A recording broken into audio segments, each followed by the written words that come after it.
여러분, 저는 오늘 아주 이상한 사람 이야기를 해드리려고 합니다. 어떤 사람들은 이 할머니를 보고 말했습니다. 저 사람은 제정신이 아니야. 그런데 더 이상한 건 이 할머니가 죽기 전까지 55개국을 돌아다니며 수백만 명의 인생을 바꿔놨다는 겁니다. 그냥 강연을 해서요? 아닙니다. 하나님의 음성을 들었기 때문이라고 본인은 말합니다. 근데 더 충격적인 건 이 할머니가 독자들한테 이런 말을 남겼다는 거예요. 나한테 상담하러 오지 마세요. 이 책이면 충분합니다. 당신도 직접 들을 수 있으니까요. 아니, 본인이 쓴 책을 팔면서 정작 본인한테는 오지 말라고요? 오늘 저는 이 할머니 조이 도우슨의 이야기를 해드리겠습니다. 그리고 영상이 끝날 때쯤 여러분은 아마 이런 생각을 하게 될 겁니다. 나는 지금까지 너무 조용한 신앙을 살고 있었던 건 아닐까? 1926년 뉴질랜드의 작은 도시 마스터턴. 아무도 주목하지 않는 조용한 마을에서 조이 도우슨은 태어났습니다.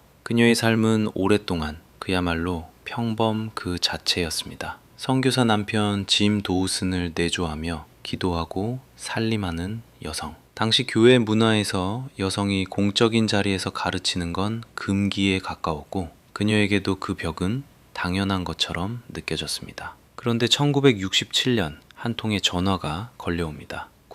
국제예수전도단 YWM의 설립자 로렌 커닝햄이었습니다. 당신의 가르침을 들은 적이 있습니다. 스위스 로잔에서 열리는 전도학교에 강사로 와주실 수 있겠습니까? 당시 조이 도우슨의 나이 40이 훌쩍 넘었을 때였습니다. 그녀는 망설였을 겁니다. 나이도 성별도 배경도 모두 아니오를 말하고 있었으니까요. 하지만 그녀는 갔습니다. 그리고 그 이후의 이야기는 역사책에 남지는 않았지만 수많은 사람들의 심장에 새겨졌습니다. 55개국을 돌며 가르치고 기도하고 하나님의 음성을 전했습니다. 그 가르침이 한 권의 책으로 묶입니다. Forever Ruined for the Ordinary. 평범함을 위해 영원히 망가진 사람들이라는 뜻입니다. 한국어로는 하나님의 음성을 듣는 삶. 이 제목이 대체 무슨 의미인지 지금부터 하나씩 풀어드리겠습니다. 여러분은 망가진다는 말을 들으면 어떤 이미지가 떠오르세요? 고장난 기계, 무너진 관계, 회복 불가능한 상태. 그런데 조이 도우슨은 이 단어를 가장 아름다운 표현으로 사용합니다. 그녀가 말하는 망가짐은 이겁니다. 한 번이라도 하나님의 음성을 직접 듣고 그 말씀에 순종하는 모험을 경험한 사람은 더 이상 무미건조하고 평범한 종교 생활로 돌아갈 수 없게 된다. 이게 망가짐이라는 거예요. 세상이 주는 안락함, 예측 가능한 일상, 내가 통제할 수 있는 범위 안에서의 신앙, 이것들이 더 이상 만족스럽지 않게 되는 상태. 그녀는 이것을 거룩한 불만족이라고 부릅니다. 당신은 아직 평범함에 만족하고 있습니까? 그렇다면 아직 그 음성을 들어보지 못한 겁니다. 그런데 잠깐, 여기서 중요한 질문 하나. 조이 도우슨이 말하는 하나님의 음성을 듣는 것이 특별한 은사를 받은 소수만의 이야기라면 어떡하죠? 나는 선택받은 사람이 아닌데 나도 들을 수 있는 걸까요? 조이 도우슨의 책 1장 제목은 아주 도발적입니다. 모든 사람이 갖고 있는 특권을 알라. 그녀는 단호하게 말합니다. 하나님의 음성을 듣는 건 특별한 은사를 받은 소수의 전유물이 아니라 모든 그리스도인이 누려야 할 기본적인 특권이라고요. 그러면서 이런 질문을 던집니다. 당신은 진리가 다른 사람을 통해 간접적으로 전달되는 것에 만족하고 있습니까? 뼈아픈 질문입니다. 많은 우리가 사실 그렇게 살고 있으니까요. 목사님을 통해, 유명한 책을 통해, 유튜브 영상을 통해 하나님을 간접적으로 만나는 것에 익숙해져 있습니다. 그런데 조이 도우슨은 묻습니다. 그게 정말 관계입니까? 그렇다면 왜 많은 사람들이 하나님의 음성을 듣지 못할까요? 그녀의 진단은 명확합니다. 하나님이 침묵하시는 게 아니라는 겁니다. 문제는 우리 쪽에 있다고 말하죠. 그녀는 음성을 듣기 위한 4가지 필수 조건을 제시합니다. 첫째, 하나님을 경외하는 마음. 둘째, 자기 의지의 포기. 셋째, 말씀에 대한 깊은 묵상. 넷째, 교만과 죄로부터 깨끗한 마음. 그런데 이 중에서 가장 충격적인 건 2번째입니다. 자기 의지의 포기. 그녀는 이렇게 말합니다. 이미 결론을 내려놓고 하나님의 승인만 구하는 기도는 기만입니다. 이 말이 불편하게 느껴지는 분이 있다면 그게 정상입니다. 왜냐하면 우리 대부분이 정확히 그렇게 기도하고 있으니까요. 그렇다면 하나님은 대체 어떤 방법으로 우리에게 말씀하실까요? 조이 도우슨의 책에서 가장 실천적인 부분을 꼽으라면 단연 이 챕터입니다. 그녀는 하나님이 우리에게 말씀하시는 방법을 무려 24가지로 정리해 놨었습니다. 많은 사람들이 하나님의 음성을 생각할 때 오직 하나의 방법만 떠올립니다. 조용히 앉아서 신비로운 음성이 하늘에서 들려오는 장면이요. 하지만 조이 도우슨은 말합니다. 하나님은 그보다 훨씬 다양하고 창의적인 방식으로 우리에게 다가오신다고요. 크게 나눠보면 이렇습니다. 첫 번째, 성경입니다. 묵상 중에 특정 구절이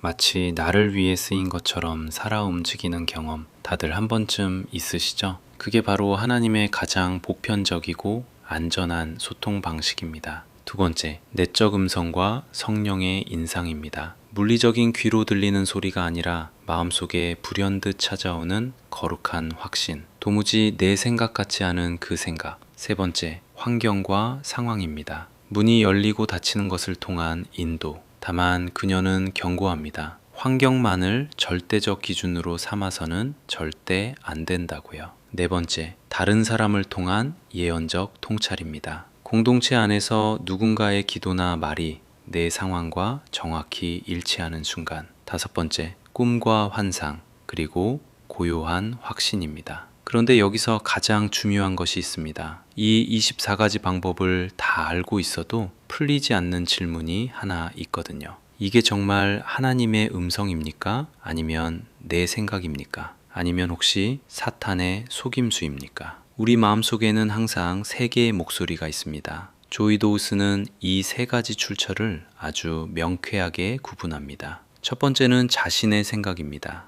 내 욕구, 내 두려움, 내 과거 경험에서 비롯된 목소리. 가장 큰 소리로 말하는 경우가 많습니다. 두 번째는 사탄의 속임수입니다. 그녀가 강조하는 건 사탄이 완전한 거짓말을 하지 않는다는 겁니다. 진리의 거짓을 교묘하게 섞는다고요. 마치 광야에서 예수님을 유혹할 때처럼요. 정죄, 두려움, 하나님의 성품에 대한 오해, 이것들이 사탄의 주요 언어입니다. 세 번째가 하나님의 음성입니다. 그 특징이 있습니다. 평강을 줍니다. 성경과 일치합니다. 그리스도를 영화롭게 합니다. 회개와 순종으로 이끕니다. 도우스는 특히 이것을 강조합니다. 주관적인 음성이 성경의 원리에서 단 1인치라도 벗어난다면 즉시 버려라. 그런데 이 모든 분별을 열심히 하고 있는데 하나님이 그냥 침묵하신다면 어떡할까요? 아무리 기도해도 아무 답이 없는 그 고통스러운 기다림. 기도를 열심히 해봤지만 아무 응답도 없었던 경험 있으신가요? 조이 도우스는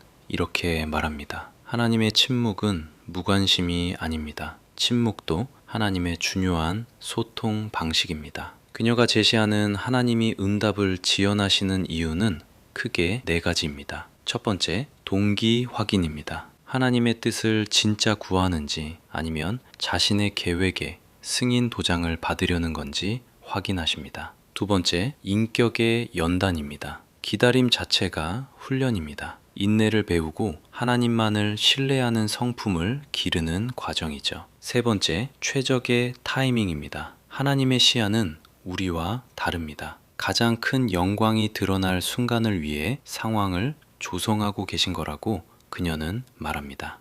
네 번째, 영적 수술입니다. 기다리는 동안 우리 내면의 깊은 교만과 불신을 직면하게 만듭니다. 그것이 제거될 때까지. 그리고 그녀는 이런 권면을 남깁니다. 야곱처럼 씨름하십시오. 주께서 응답하실 때까지 당신을 놓지 않겠습니다. 라고 말하십시오. 침묵의 시간을 버티는 사람이 결국 음성을 듣는다는 것. 그게 그녀가 55개국에서 증명한 진리였습니다. 그런데 음성을 들었다면 이제 무엇을 해야 할까요? 조이 도우슨의 신학에서 듣는 것은 항상 순종하는 것으로 끝납니다. 그녀는 와임을 통해 하나의 순종 표준을 세웠습니다. 즉각적이고 즐겁고 온전한 순종, 각각을 풀어보겠습니다. 즉각적인 순종, 지체하는 순종은 불순종과 같습니다. 하나님이 말씀하신 시점과 내가 행동하는 시점 사이의 간격이 짧을수록 믿음의 역동성이 살아난다고